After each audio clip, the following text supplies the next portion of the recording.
I visited Geelong 4 times in the past just to see this boat, and I finally got to. It's a Fujianese-style junk boat, 火船, 浮船.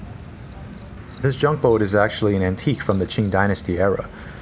And note here, junk doesn't mean garbage, rather it's from the Malay word jong for ship. And it's finally repaired and on display here in Geelong, but largely neglected by the local people. You know, it had to be brought here from California. No, I'm not kidding. Actually, the story is quite interesting. In the early 1950s, here in Taiwan, 5 intrepid young men were looking for a way out. Remember, at that time, this island was under martial law. These 5 men were Zhou Changjun, Paul Zhou, Hu Yuqi, Zhong Yulin, Marco, Chen Jialin, Reno, and Benny, also known as Xu Jiazheng. Paul Zhou, or Zhou Quanjun, saw in the newspaper that there was to be a transatlantic yacht race from America to Sweden. So these 5 men quickly contacted the sponsors and asked if Taiwan could participate as well, and they were welcome to do so. They searched for a boat that could cross the Pacific to America and then make their way to Rhode Island for the race. For a long time, they couldn't find a suitable sailboat. Then one day, it appeared. An old Fujianese fishing boat that was used for smuggling during the Chinese Civil War. She was built around 1890 and needed repairing and supplies for the voyage. Geelong Mayor Xie Guanyi originally agreed to sponsor them, but then declined. Then Provincial Governor Yan Jiagan agreed to sponsor the trip, but requested the boat be named Free China. They agreed.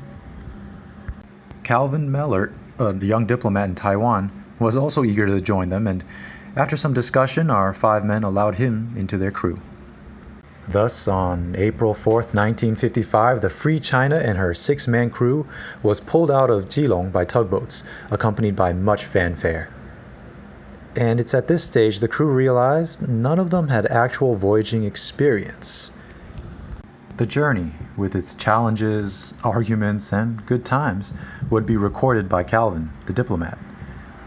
Now, they finally arrived in San Francisco, California on August 8, 1955, and though the crew missed the yacht competition, their trans-Pacific journey in a traditional junk was a great accomplishment. They sold the sailboat and went their separate ways. Sadly, the Free China ended up neglected in a shipyard. It was in a state of disrepair. It's at this time that Dion Chen, Reno Chen, or Chen Jialin's daughter, understood the seriousness of the situation. She worked hard to save the boat that her father and his friends had sailed across the Pacific. And thanks to her efforts and people in Taiwan, it was finally brought back home in 2012. While I've been summarizing their story, did you stop to think, why would a boat in Taiwan be called Free China? The context is just as important as the story. In 1949, 6 years before our story, the Chinese nationalists, or Kuomintang, had lost to the communists and fled to Taiwan. Although they came calling their country the Republic of China, they brought a military dictatorship.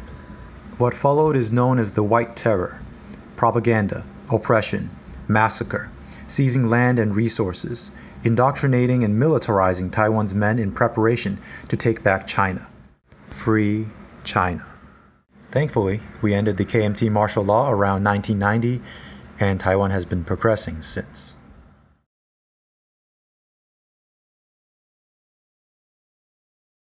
Thank you, thank you, thank you, and thank you for following me on my journey.